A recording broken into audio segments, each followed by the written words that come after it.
লোকের মায়েরা যেমন হয়। মম, আমি একটু ফ্রেন্ডদের সাথে বেরোচ্ছি। ফ্রেন্ড না বয়ফ্রেন্ড?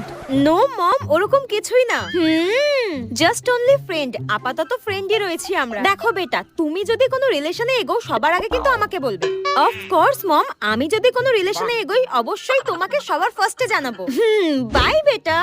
আর আমার মা যেমন হয়। মাকে বলবো আজকে সুমির বার্থডে রয়েছে, আমাকে যেতে হবে, কিন্তু মাকে দেখে মনে হচ্ছে খুব রেগে রয়েছে। না না, আমাকে বলতেই হবে। ও মা, শোনো না, কি হয়েছে? কিছু বললেই পিটিয়ে পরোটা বানিয়ে দেবে রে।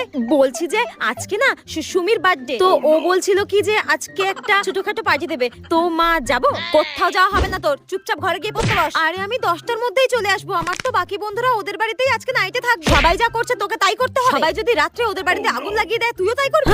এই তো পাশের বাড়ির সুনিতা, ও তো পরীক্ষায় ফার্স্ট হয়েছে। তুই কি করেছিস? যে যা করছে তাই করতে হবে। করতে বাস, চুপ করে। আমি কোথাও যাবো না, ঘরে পড়ে পড়ে মরে যাবো, তাও কোথাও যাবো না। হয়েছে শান্তি?